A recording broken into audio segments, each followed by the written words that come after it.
about resilience.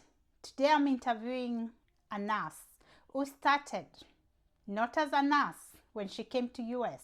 She came with a different career. She started as a nurse assistant, became an LPN, then a registered nurse, and she's currently a nurse practitioner. She's thriving. She has been able to invest back home.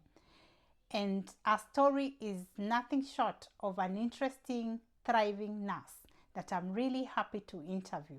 So come along and let's explore our journey. Let's learn together. Let's see the opportunities, learn about the challenges, and how to overcome them. Like John said, my name is Victoria. I'm a nurse practitioner in North Carolina. It's great for her to invite me in this forum to talk to my fellow nurses. This is a very, very big community, and I'm looking forward to share some insights into my life here in North Carolina. I'm a nurse practitioner. I've been practicing since 2013 and looking forward to having this discussion with John in answering some of your questions and some of our questions about our experiences of nursing here in the US. Let's start by introducing your journey, how you became a nurse and why you chose to be a nurse. My journey started in 2001, and it was in when I came here around February, and I was completely from a different field of work. Medical was something new to me, and I came to North Carolina then, and then started going to school. I was inspired by the fact that I had been a single mother in Kenya, to tell you the truth. And my friends had told me that the best way to, prepare your kids for the future is to come and make a better future for them here in the US. And that's why I ended up in the US. Nice. So since you talked about coming from Kenya to the US, could you tell us a little bit about your experiences when you relocated here and the transition period between when you came to US and how it was adjusting, any culture shock or anything that was interesting? First of all, moving to the US, it takes a lot of resilience. And one of the biggest thing, like you mentioned, is the culture shock. We really take it for granted. And when you come to the US, you're thinking, I'm Kenyan, I'll adjust. What could be worse? Like in my case was like, what could be worse than being a single mother in Kenya for all those years? My boys are grown. I left them in Kenya as teenagers. And so I knew somehow I was going to adjust, but you really, really are not ready for the shock. So it was culture shock. And then I came here and went back to school. So trying to balance going to school, taking care of my kids who I had left in Kenya at that time, and also adjusting to the culture.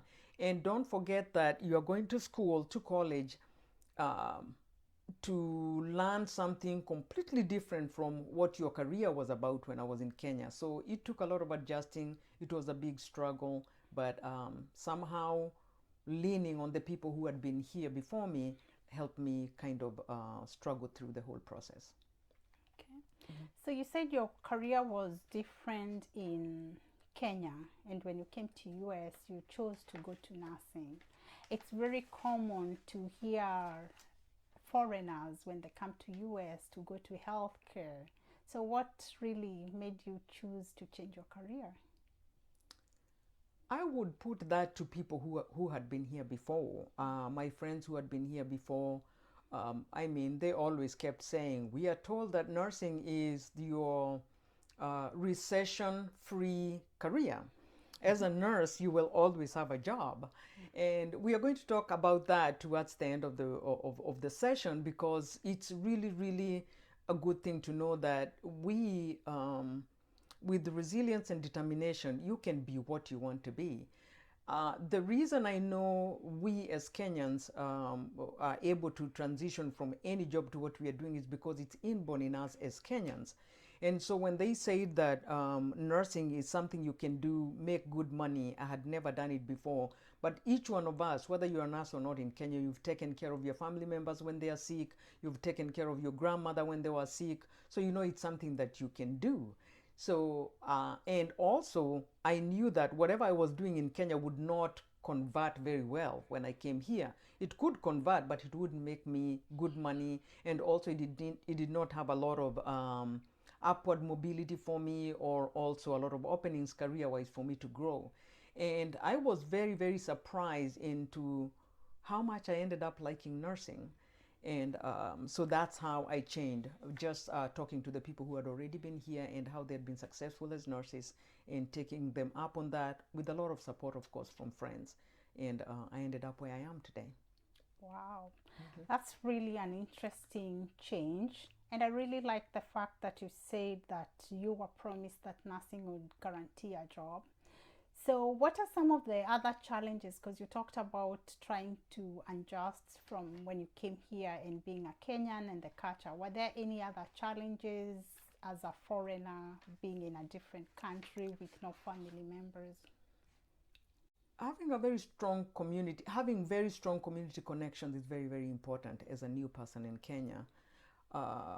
Involving yourself in cultural organizations, making sure that if your workplace is giving diversity training, make sure you attend the diversity training, because we think sometimes that the diversity training is only for people who are from here so that they can better adjust to foreigners like us. But we forget that us as foreigners also need diversity training and also awareness, because you are mixing with people from India, from China, from the Philippines.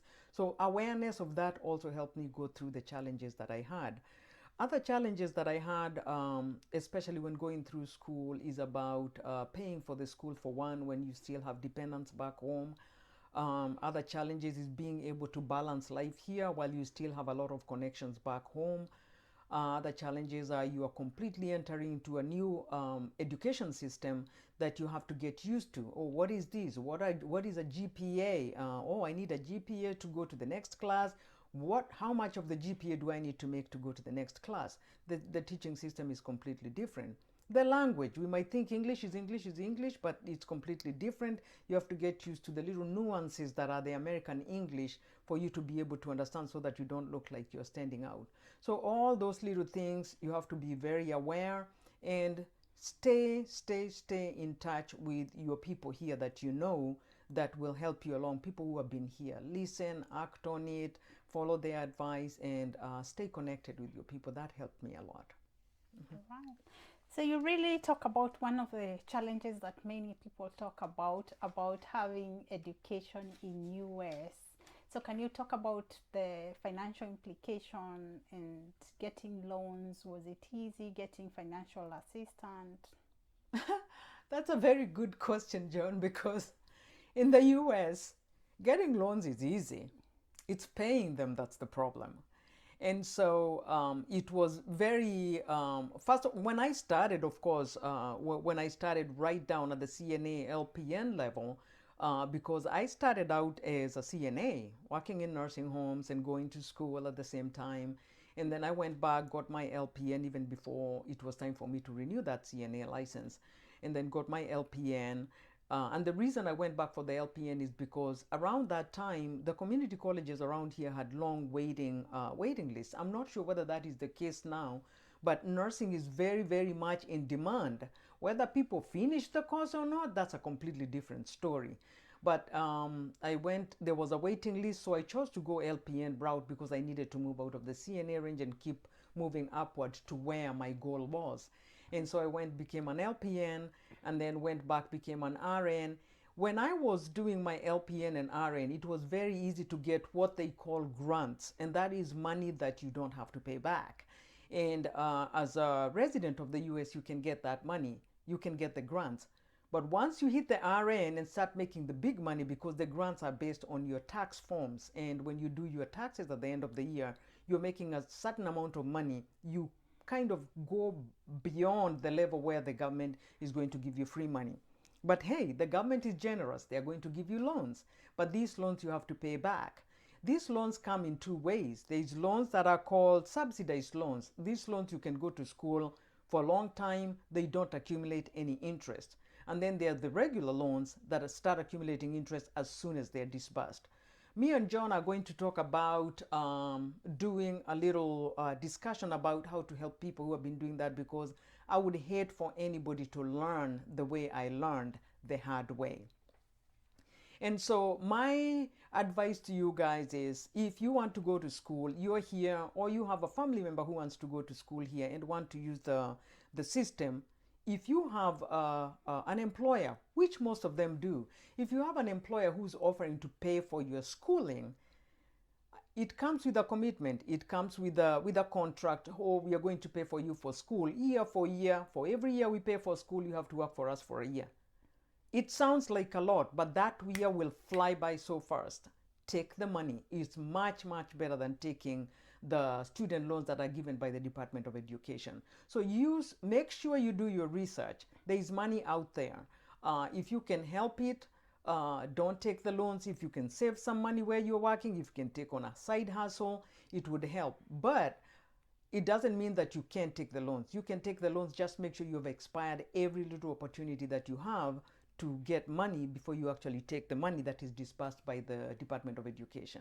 We are going to talk a little bit more about that, and when John posts this, if you have any questions or you'd like us to do a longer session about that, I'll be more than happy to come back, because I've learned a lot about that.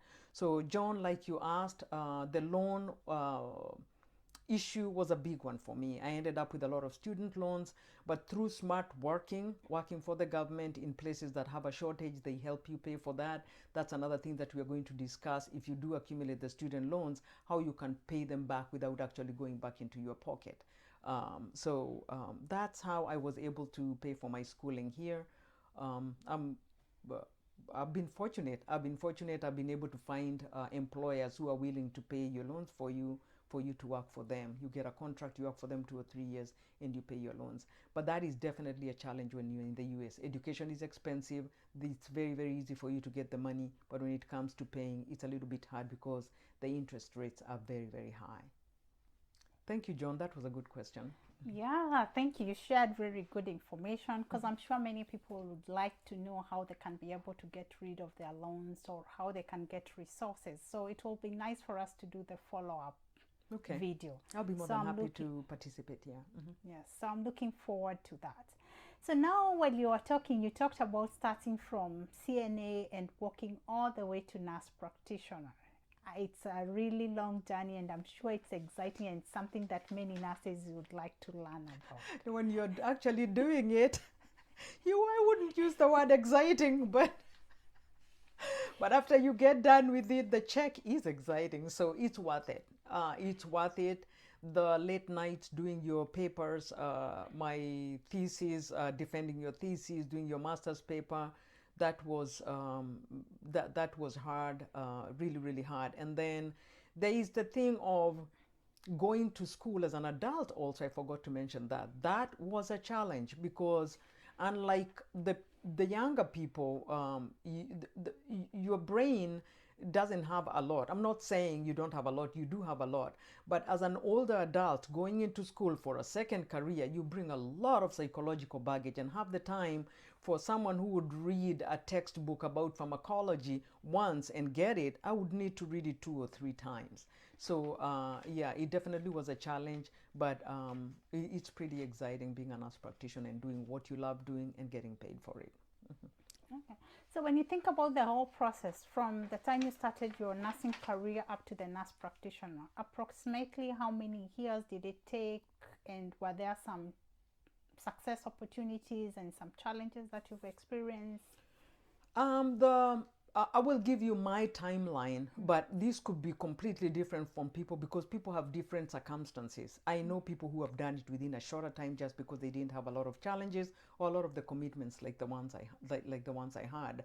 My timeline was 2001. I went in for CNA, came out as a CNA in that year, immediately went back for LPN. I came out as an LPN in 2003. Around that time, it was time for me to go and do the immigration paperwork for my kids to get here. So I had to stop, because I had to go to work and make some money so that I can go home and do that assignment. It took a while for me to go do the paperwork, for the kids to come here, for them to get into college, because now I wanted them to finish high school in Kenya. They came here, they joined college, and then I was able to go back to school, but I wasn't able to go back until 2007. So 2007, I went back, graduated 2008 as an RN. When I graduated as an RN, I started applying for bachelor's degree in nursing because, of course, that is the next step. I applied for a few colleges, 2 colleges. I got accepted in one, which was a 4-year college, and I was going to go in for my bachelor's degree in nursing. While I was waiting for that, I was told, hey, there is a college, and this is why it's good to keep in touch with people, talk to people, network with other nurses, because you don't know everything. Someone said that the University of North Carolina at Chapel Hill has a program that takes you from an associate's degree straight to a master's degree. You don't need to have a bachelor's degree to get a master's degree. But there is no option of dropping out and getting a bachelor's degree. So if it's 3 years, they use the first year to bridge you in. But if you don't cut it, you drop out, it's lost. Once you start that 3-year program, you have to stick with it for the 3 years. So I thought, oh my God, University of North Carolina. This girl who came from Kenya has never been to the US, and now I'm thinking about going to, and I told that lady, she was a Filipino nurse I was working with. I said, nah, I'm not going to apply. I'll just go to this college that has accepted me for the bachelor's degree and go and pursue the bachelor's degree. And she said, do you know why people win the lottery? And I said, why? And she said, they went one day to a gas station and bought a ticket. You will never know you can win the lottery unless you buy that ticket. And so I thought, I'll give it a try. And so I did. It took a long, long time for me to apply. It's a lot of paperwork, and I had to do an exam called the GRE. GRE is like SATs, no calculator. You're doing geometry, you're doing math, you're doing a lot of stuff that you need to score really, really well. But I did well, and I got accepted at the University of North Carolina, Chapel Hill. When I got that call, I called my family back home because I could not believe it. And one of the things they said that even though I scored very well in English, I did not score very well in mathematics, but what tipped the scale for me was my personal story, because you had to do a 5-page statement telling them why you want to go to that college and where you came from and what you want to do with the degree. They said my personal story won them over.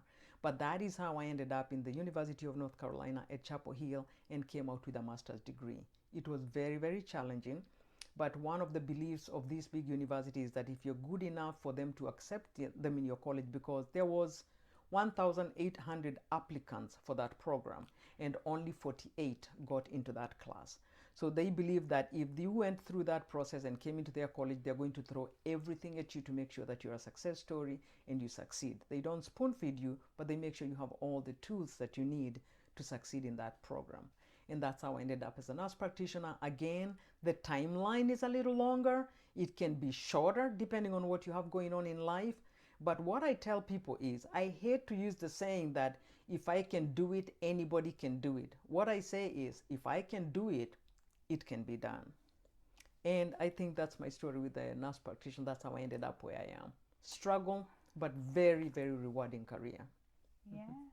Thank you for sharing. I think it's a very inspiring story, because everybody has a story as they go through life. So, and many people, once it's their second career, they struggle trying to get it in and trying to persist and trying to do everything that they need. So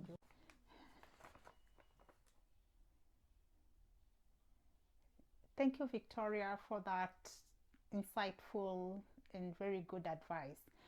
So you've really shared a lot about the nursing and your career and your story. Could you tell us about your work-life balance? Work-life balance is very important for us as nurses, because if you're not careful with the kind of money we make when we start working, you can find yourself at work 24/7. So I try to make sure that I work in a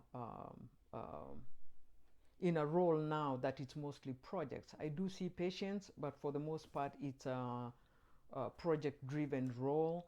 And so I have to make sure that even if they want the project to be done within a certain time, when I leave the office, I leave the project at work. Unless it's something that's required by the head office or something, then I have to put in a little bit of hours. But for the most part, when I leave the office, I leave the office at work, and then I go home and do what I need to do. I make sure that I take time off to hang out with family. I also take time off to hang out with the Kenyan community here where we live, which, as I had mentioned earlier, is a very, very important aspect of you transitioning in the US. Very, very important to keep it open. Great.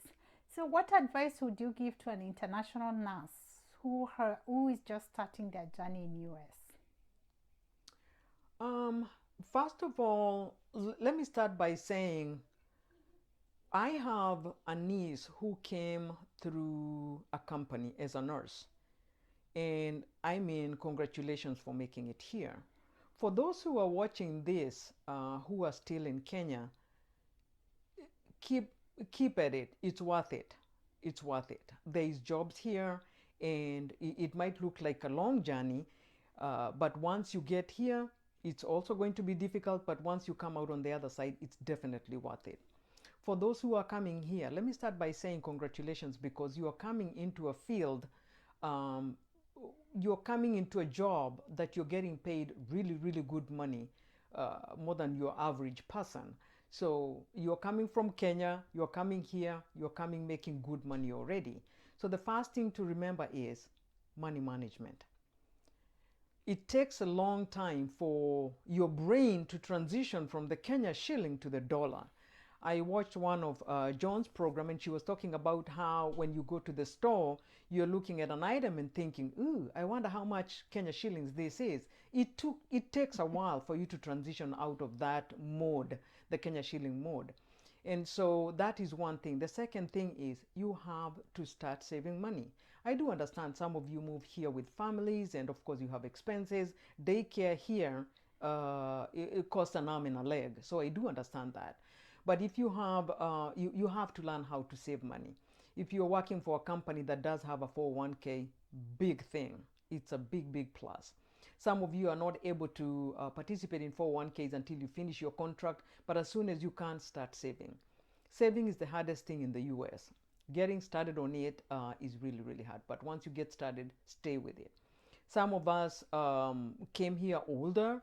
I got my CNA at 35 years, and some of you are younger. When you come here as an RN, the doors are wide open. When you finish that contract, if able, you can go back to school and be whatever you want to be. Don't stagnate, don't settle. Continue with your upward mobility to where you need to be. I've known people who have come here, have finished their contract, went right back to school, did pre-med, and went back to school to become doctors. So you can change your career. You people in Kenya, you can do your nursing, finish your nursing, come here and go back to school to become a doctor if you want to. Because I don't know whether there are companies that bring doctors here.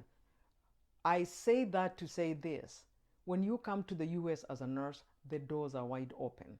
You can be what you want to be. You can grow to be what you want to be. It's just that when you come in and you're making so much money, sometimes we tend to become comfortable. It's just human. But just have your eyes open, open up your brain, and grow. Don't stagnate and don't settle. So that's one of the advice. Money management is a very, very big thing. When you're budgeting in the house, just be aware. As you continue building your credit with good money management skills, you'll find out that credit card companies will begin knocking at your door. They want to give you money. This is the US. Everybody wants to give you money as long as you have good credit. But remember that just because you get a credit card with a spending limit of $20,000 does not mean that you have to spend the $20,000. So you can use the credit cards to build your credit, but not to build debt. Remember that your credit score is directly tied to how well you can pay your debts. So be very picky about the credit card you can get, what you're going to use it for, and how you're going to get it back. But you do just because you can get a credit card with a credit limit of $20,000 does not mean that you need to spend all that $20,000. So my best advice is Career-wise, don't stagnate. Money-wise, manage your finances, pay your bills, and keep your credit well, so that at the end of your career, when you get ready to go back to Kenya, I can't wait, I'm looking forward to it. When you get ready to go back to Kenya, you're not going back to Kenya to rely on the people you left in Kenya. You are going back to Kenya to enjoy your retirement. You're going back to Kenya to enjoy your investments that you've put down while you're here working. That's the best advice I can give for now. Okay. Really good advice. You've talked about your plan to go back to Kenya. So what are your future career goals or life goals? Currently, my Kenya, where it is right now, oh wow, it's very open to the diaspora community. And I'll give an example of things like money. It used to be very hard to invest in Kenya. You go to a bank and they don't even recognize what the diaspora community. And now you go to Kenya, like I'll give an example of KCB. I went to KCB, opened an account about 10 years ago. So I would go to KCB and go to the regular banking halls to go and take my money or deposit my money. And about either a year or 2 years ago, I was in the banking hall and one of the managers came by and said, "Oh, you're back." And I said, "Yeah, I'm back from the US. How long are you here for?" 2 weeks. And he said, "Oh, I don't know why you always come to the banking hall." And I said, "Well, I'm coming to do banking business." He said, "No, we have a diaspora floor in Kencom." I was at the Kencom branch. And I said, "What?" "Yeah." And he took me to this whole floor in the bank dedicated to diaspora customers. And you come in, you're given a cup of coffee, you're given a chair to sit on, you're not lining up in the banking hall sweating, waiting to be taken care. They take care of you, and it's just completely different. The other thing I noticed is that when banks are giving you loan now, they're asking you for your credit score. And when I say credit score, I'm talking about Experian, TransUnion. So they're recognizing the credit score that you have here in the US to give you loans. So that is more opportunities for you to invest. Well, I've taken that advantage and I've invested very heavily back home, and I'm looking forward to do that. And I also encourage all of you to do that. That is my goal, that eventually when I retire, I'll be able to go home. Right now it looks like passive income, but I'll be able to enjoy that income in addition to what I've accumulated in benefits where I work, because fortunately I work for a good employer. So that is my advice, and that is my goal. Go back home, enjoy my investments. Nice. One of these days we should talk about some of the investments that you're doing back home. Definitely. I would love to, because I have been very, very pleasantly surprised at how the banking system has made it a little bit easier. It doesn't mean that if you don't have money you can invest, but they have just made it a little bit easier for you to invest. I really thank you. That was really informative. You gave very nice nuggets to the nurses who are daring abroad. And if you're that nurse that is preparing to come to US, this is a video that you should watch. Tag a sister or a brother who is interested to dare abroad. And remember to subscribe, and see you next week.